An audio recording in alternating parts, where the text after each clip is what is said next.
Hello সবাইকে, সবার কী অবস্থা? আশা করি সবাই ভালো আছেন। আজকে আমি কথা বলবো ৫টা জিনিস নিয়ে, যে ৫টা জিনিস জানা যে কোনো একটা ব্যবসায়ীর খুব গুরুত্বপূর্ণ। এবং এই ব্যাপারগুলো যদি আমি জানতাম বা আমি যদি এই ব্যাপারগুলোর উপর আরও ফোকাস করতাম শুরুর দিকে, তাহলে হয়তো আমি আমার ব্যবসাগুলোকে আরও অনেক দূরে নিয়ে যেতে পারতাম। অনেক দিন তো হয়ে গেল আমি ব্যবসা বাণিজ্য করছি।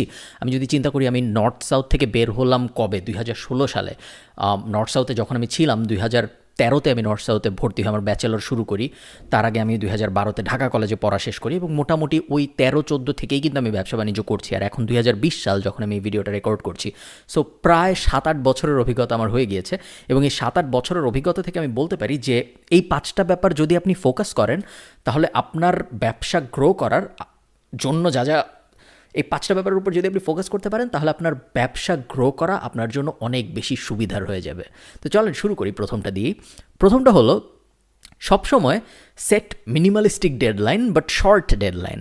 তার মানে হলো, ধরেন এখন আমি এই ভিডিওটা যখন রেকর্ড করছি তখন হলো অক্টোবর মাস চলে। এখন আমার প্ল্যানটা এরকম হতে পারে যে আমি ডিসেম্বরের মধ্যে একটা ওয়েবসাইট শুরু করব, বা আমার প্ল্যান এমন হতে পারে আমি ডিসেম্বরের মধ্যে আমার নতুন ব্যবসা শুরু করব।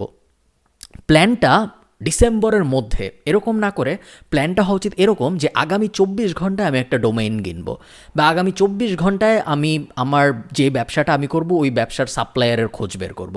সো গোল হবে ছোট, বাট গোল হবে খুব ছোট ডেডলাইনের মধ্যেও। সো খুব বড় কাজ করে ফেলার দরকার নেই, কিন্তু সবসময় গোল আগামী 24 ঘন্টার হিসাবে, আগামী 3 দিনের হিসাবে, আগামী 4 দিনের হিসাবে করতে হবে। 2 মাসের হিসাবে বা 2 মাস পরে এটা করবো বা ওই বছর এটা করবো, এভাবে করা যাবে না। যত বড় ডেডলাইন আপনি সেট করবেন, তত আপনি ওই ডেডলাইনের কাছাকাছি সময় যেয়ে কাজ করা শুরু করবেন এবং একটা বড় সম্ভাবনা আছে যে আপনি কাজটা করবেনই না। সো এই কারণে চেষ্টা করতে হবে সবসময় ডেডলাইন খুব ছোট সেট করার। এই জন্য যদি কাজও আমাদের ছোট সেট করতে হয় তাতে কোনো সমস্যা নেই, কিন্তু ডেডলাইন যেন কখনো বড় না হয়, এটা আমাদের প্রথম কাজ। সেকেন্ড যে ব্যাপারটা আপনার মাথায় রাখতে হবে, এই ব্যাপারটা নিয়ে আমি আগে এত কথাবার্তা বলিনি, কারণ আমিও এই নিজে ভুলটা করেছি এবং জিনিসটাকে আমি ভুল বলবো না, এটা একটা অভিজ্ঞতার মধ্যে দিয়ে গিয়েছি আমি। সেটা হলো, ব্যবসা করার জন্য আপনি নিজে ভ্যালু অ্যাড করছেন এই ব্যাপারটা করা খুব জরুরি। স্পেশালি এখনকার দুনিয়ায় খুব বেশি জরুরি। আগে যত জরুরি ছিল তার থেকে এখন ভ্যালু অ্যাড করতে পারাটা আরও অনেক বেশি জরুরি। আপনি যদি সিম্পলি চায়না থেকে কিছু প্রোডাক্ট এনে ঢাকায় বেচেন আপনার ফেসবুক পেজ দিয়ে বা আপনার ওয়েবসাইট দিয়ে, বা আপনি যদি টাঙ্গাইল থেকে শাড়ি এনে ঢাকায় বেচেন বা যেখানেই বেচেন বাংলাদেশের, আপনি খুব বেশি ভ্যালু অ্যাড করছেন না প্রোডাক্টটায়। সার্ভিসের ক্ষেত্রে পুরো সার্ভিসটাই আপনি দিচ্ছেন, সো সার্ভিসের ক্ষেত্রে হয়তো আপনি অনেক ভ্যালু অ্যাড করতে পারছেন, বাট যখনই আপনি প্রোডাক্ট অদল বদল করছেন, ওই জিনিসটা হলো ট্রেডিং। ওটা ঠিক ভ্যালু অ্যাডেড বিজনেসের মধ্যে পড়ে না। হ্যাঁ, ভ্যালু অ্যাড করা যায় বিভিন্নভাবে, একটা ডেলিভারি চেইন ভালো করে মানুষ যে অনলাইনে কিনতে পারছে ওটাও এক ধরনের ভ্যালু অ্যাড, বাট কোর যে প্রোডাক্টটা, ওই কোর প্রোডাক্টে আপনি সেরকম ভ্যালু অ্যাড করতে পারেন নাই। সো চেষ্টা করবেন, এটা করতেই হবে আপনার তা না, কিন্তু আপনি যদি এই ব্যাপারটা মাথায় রাখতে পারেন, তাহলে আগামী 10 বছরের জন্য বা 20 বছরের জন্য আপনি অনেক সেফ থাকবেন। চেষ্টা করবেন এমন ব্যবসা করতে যেখানে আপনি ভ্যালু অ্যাড করতে পারছেন। অন্য আরেকজনের কাছ থেকে কিনে এনে আর একটু টাকা অ্যাড করে বেচে দিলাম, এরকম করার দরকার নেই। তার কারণ, যার কাছ থেকে আপনি কিনে আনছেন এবং যাকে বিক্রি করছেন, এই দুইজন আর কিছুদিন পরে মিলে যাবে। আমরা পুরো পৃথিবী যেভাবে আগাচ্ছে, আর কিছুদিন পর কৃষকরা সরাসরি বায়াররা সরাসরি কৃষকদের কাছ থেকে কিনতে পারবে। আপনি আজকে হয়তো আলি এক্সপ্রেস থেকে কিনে এনে বা অ্যামাজন থেকে কিনে এনে বাংলাদেশের মার্কেটে বেচতেছেন, কিন্তু কয়েকদিন পরে আলি এক্সপ্রেস চলে আসবে বাংলাদেশের মার্কেটে। যদি চলে নাও আসে, ডেলিভারি চেইন বা বড় বড় ডেলিভারি কোম্পানিগুলো এই সুবিধা নেওয়া শুরু করবে যেন ওরা সরাসরি কাস্টমারের অর্ডার কাস্টমারের বাসায় পৌঁছায় দিতে পারে। মিডলম্যান হয়ে যদি আপনি ব্যবসা করার চেষ্টা করেন, সেই ব্যবসা আপনি খুব বড় করতে পারবেন এরকম সম্ভাবনা কম, স্পেশালি এই ইকোনমিতে এবং পৃথিবী যেদিকে যাচ্ছে ওই দিকের হিসাবে আপনি যদি চিন্তা করেন। এই মিডলম্যান হয়ে মাঝখানে কিছু টাকা অ্যাড করে ডেলিভারি দিলাম, এক জায়গা থেকে কিনে আরেক জায়গায় বেচলাম, ওই ব্যাপারটা আমি করতে রেকমেন্ড না করব। ওই ব্যাপারটা যদি আপনি করা অ্যাভয়েড করতে পারেন, বরং আপনি কোনো একটা কিছু কিনতে কোনো সমস্যা নেই, কিন্তু কেনার পর ওটা একটু ডেভেলপ করেন, ওটা একটু ডেভেলপ করে নিজের একটা ফ্লেয়ার অ্যাড করেন, নিজের একটা টুইস্ট অ্যাড করেন, যেন কাস্টমারকে আপনি আপনার নিজের পক্ষ থেকে একটা ভ্যালু দিতে পারেন। ঠিক আছে, এটা হলো সেকেন্ড ব্যাপার এবং এটা বেশ জরুরি। এটা যারা করছে না তাদের দুইটা বড় সমস্যা হবে। একটা বড় সমস্যা হলো তারা খুব ইজিলি রিপ্লেসেবল। সো আপনি টাঙ্গাইল থেকে শাড়ি এনে ঢাকায় বিক্রি করছেন, কালকে আরেকজন টাঙ্গাইল থেকে শাড়ি এনে ঢাকায় বিক্রি করতে পারে, সাপ্লাইয়ারও সেম, এন্ড কনজিউমারও সেম। দুইটা বিজনেসের মধ্যে কোনো পার্থক্য নেই। যে সবচেয়ে কম দামে দিতে পারবে সে জিতবে, তাই না? কস্ট গেম কখনো খেলা উচিত না। কম দামে সবচেয়ে কে দিতে পারবে, এই গেম যদি আপনি খেলা শুরু করেন, তাহলে এই গেম যেতে যেতে একদম লোয়ার এন্ডে চলে যাবে এবং আপনি কখনোই আপনার ব্যবসাকে $1,000,000 তো দূরে থাক, $500,000 বা $100,000 যেটাকে আমরা প্রথম মাইলস্টোন বলি, 6 ফিগার, ওই মাইলস্টোনে আপনি আপনার ব্যবসাকে নিয়ে যেতে পারবেন না, যেটাকে আমরা বাংলায় বলি 80 লাখ, বা বাংলায় যদি আপনি ধরেন 1 কোটি টাকা, কোটি টাকার ব্যবসা যদি আপনি করতে চান, এই ধরনের ব্যবসাগুলোর দিকে না যাওয়া উচিত হবে। থার্ড যে ব্যাপারটা, এই ব্যাপারটা আমি কখনোই বুঝি নাই, রিসেন্টলি গত 4-5 বছরে, বা সত্যি কথা বলতে গত 2 বছরে আমি আসলে ভালোভাবে এই ব্যাপারটা বোঝা শুরু করেছি। সেটা হলো আপনার সময়ের একটা খুব গুরুত্বপূর্ণ দাম আছে, যেই দামটা আমরা কখনো দেখি না। তার কারণ আমাদের মনে হয় আমরা নিজেরাই করতেছি, দাম কিসের। সো আমি আপনাকে একটা উদাহরণ দিয়ে বোঝাই। ধরেন আপনি ঠিক করলেন আমি একটা রেস্টুরেন্ট দিব, এখন এই রেস্টুরেন্টের জন্য আমার একটা দোকান কিনতে হইল, দোকান কিনলাম, এখন দোকান রং করতে হবে। রং আমি করতে পারি, রং করা এমন জটিল কোনো ব্যাপার না। আমি কয়েকটা ইউটিউব ভিডিও দেখে রং করা শিখে নিতে পারি, আমি আরেকজনের কাছ থেকে লেসন নিতে পারি কীভাবে রং করা যায় সেই বিষয়ে, এবং তারপরে আমি আমার দোকান সুন্দর করে রং করতে পারি। এবং আমার নিজের ব্যবসা যেহেতু, আমার নিজের রেস্টুরেন্ট যেহেতু, সো আমি যদি আমার নিজের রেস্টুরেন্ট রং করি, আমি যে যত্ন করে করব, একটা রং মিস্ত্রি এনে রং করালে সে অত যত্ন করে করবে না, তাই না? সো সব দিক থেকে যদি আপনি চিন্তা করেন নিজের রেস্টুরেন্ট নিজে রং করবো, এটা ভাবাটা ভালো আইডিয়া। কিন্তু আপনার সময়ের একটা দাম আছে, এই দামটা দেখা যায় না, কারণ আপনার সময়ের দামের জন্য নিজের ব্যবসায় কেউ আপনাকে টাকা দিচ্ছে না। যেহেতু আপনাকে কেউ টাকা দিচ্ছে না, এই কারণে মনে হয় যে আমার সময়ের তো দাম নেই। কিন্তু এই ভুলটা করতে যেয়ে মানুষ দেখা যায় নিজের ওয়েবসাইট যখন বানাচ্ছে, প্রথমে 10 দিন ধরে সে নিজের লোগো বানাচ্ছে, তারপরে 20 দিন ধরে সে ওয়েব ডিজাইন করতেছে। জেফ বেজোস কিন্তু Amazon.com ডিজাইন করে নেই বসে বসে, তাই না? আমি যখন ওয়েবসাইট বানাই এখন, আমি কিন্তু আমার ওয়েবসাইট বসে বসে ডিজাইন করি না। তার কারণ আপনার সময়ের দাম তার থেকে অনেক বেশি। আপনার পুরো ব্যবসার উপর ফোকাস করতে হবে। আপনি শুধু দেয়াল রং করার উপর বসে থাকলে হবে না, ওইটা দেয়াল রং করার কাজ যার, তাকে দিয়ে আপনি করাবেন। আপনার নিজের সময়ের দাম তার থেকে অনেক অনেক বেশি, এবং আপনাকে ম্যাক্রো ভিউ বলি আমরা, উপরের থেকে পুরো ব্যবসাটা দেখতে পারতে হবে। একদম উপরের থেকে 360 ভিউ বলে অনেকে। পুরো ব্যবসাটার কোন ডিপার্টমেন্ট কীভাবে কাজ করছে, কোন ব্যবসা কোন পার্টটা কী করলে কীভাবে আরও আগাবে, কীভাবে সাপ্লায়ারের সাথে রিলেশন বাড়াবো, কীভাবে কাস্টমারের কাছে বেচবো, ও ব্যাপারগুলো নিয়ে আপনার চিন্তা করতে হবে। একদম গ্র্যানুলার লেভেলের ছোট ছোট যে চিন্তা, ওই চিন্তাগুলো যদিও নিজে করলে অনেক বেশি স্যাটিসফ্যাকশন আসে, কিন্তু ওই ব্যাপারগুলো যদি আপনি নিজে করেন, আপনার গ্রোথ অনেক অনেক স্লো হয়ে যাবে, এবং এমনও হতে পারে গ্রোথ হবেই না।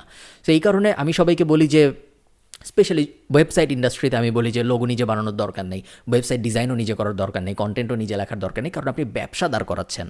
সো আমি এখন ধরেন জেফ বেজোস যদি সব কটা ডেলিভারি নিজে দিত নিজের হাতে, তাহলে খুব সুন্দর ডেলিভারি হতো। ওর নিজের যেহেতু ব্যবসাও খুব যত্ন করে ডেলিভারি দিত, কিন্তু এটা কোনো ভালো আইডিয়া না, তাই না? কারণ ওর ম্যাক্রো ভিউ থেকে পুরো ব্যবসাটা দেখতে হবে। সেম ব্যাপার, আপনার বিজনেসের প্রত্যেকটা এলিমেন্ট আপনি নিজে নিজে মনোযোগ দিয়ে যদি করতে যান, তাহলে আপনার সময়ের যে দাম, সেই সময়ের সঠিক ইউটিলাইজেশন হয় না।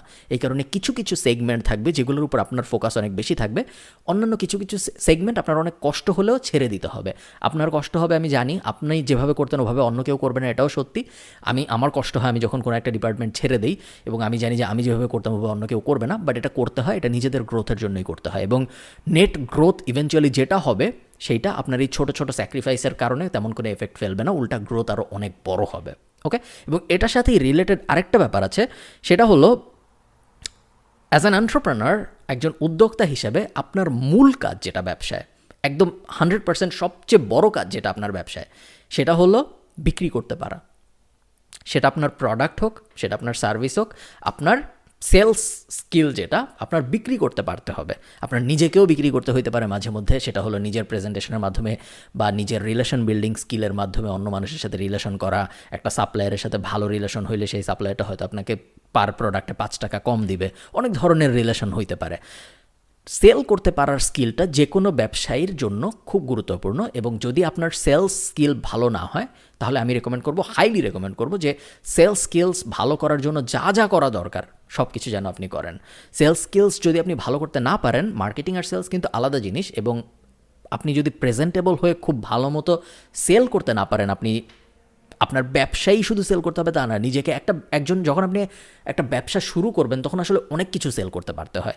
নিজেকে সেল করতে পারতে হয়, আমি একটু আগেই বললাম। এছাড়া একটা ব্যবসায় তো অনেক স্টেক হোল্ডার থাকে, কাস্টমারদের কাছে প্রোডাক্ট সেল করতে হয়, কাস্টমাররা যেন আবার রিপিট পারচেস করে, ওই জন্য কাস্টমারদের হ্যাপিনেস কোশনটা ভালো রাখতে হয়। এরকম হাজার হাজার ছোটোখাটো ব্যাপার থাকে।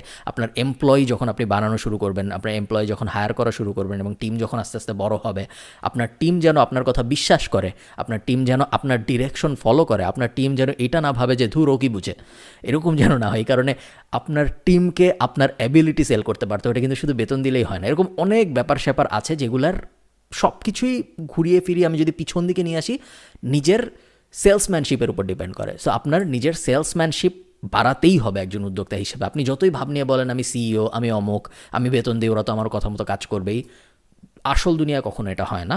আসল দুনিয়া আপনার সেলসম্যানশিপ, আপনার লিডারশিপ কোয়ালিটির উপর ডিপেন্ড করবে আপনি আপনার ব্যবসা কত বড় করতে পারবেন ভার্সেস পারবেন না।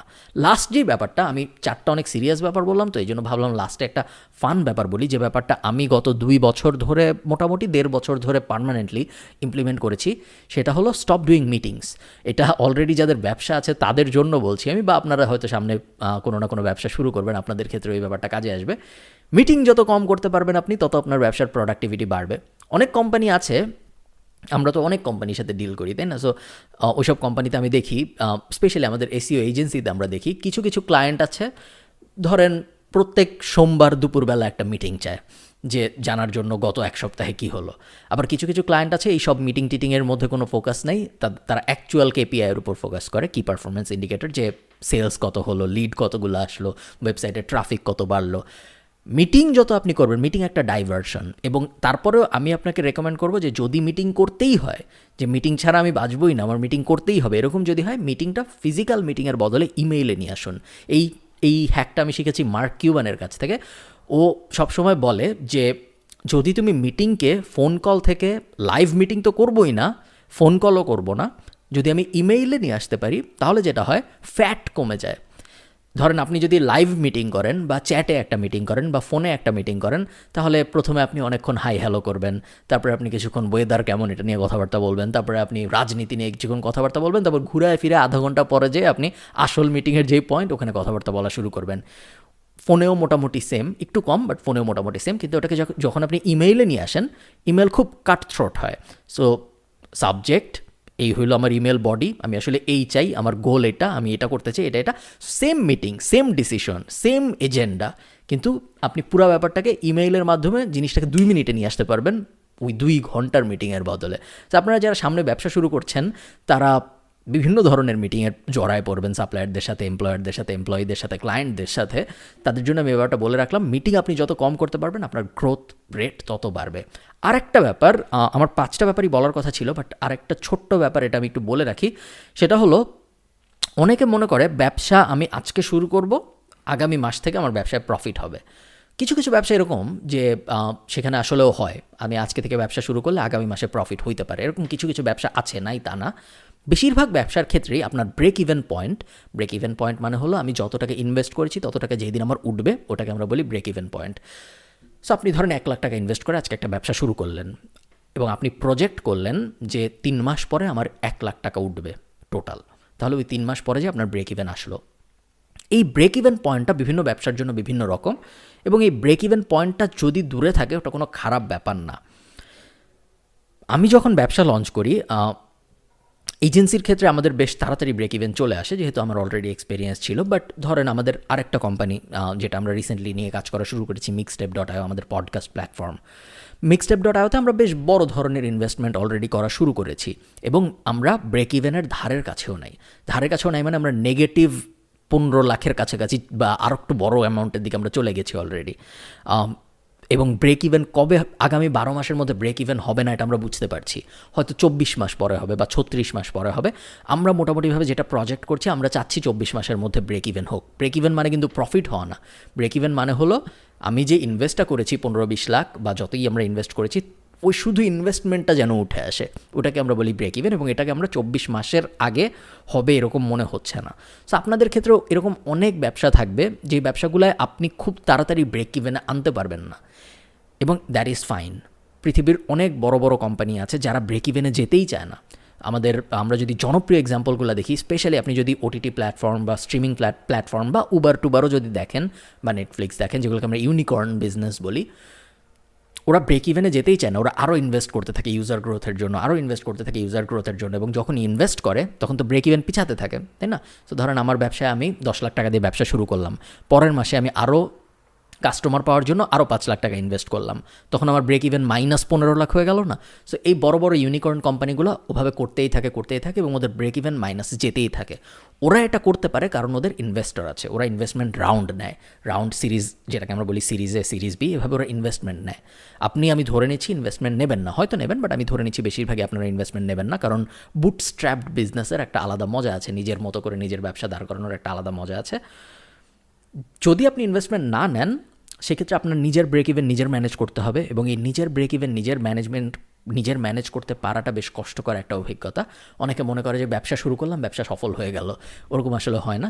সো সবসময় ধরে নেবেন একটা 24 মাসের বা মিনিমাম 12 মাসের একটা বাফার উইন্ডো থাকবে, যে 12 মাসে আপনি চেষ্টাও করবেন না প্রফিট জেনারেট করার, বা ওই 6 মাসে আপনি চেষ্টাও করবেন না প্রফিট জেনারেট করার।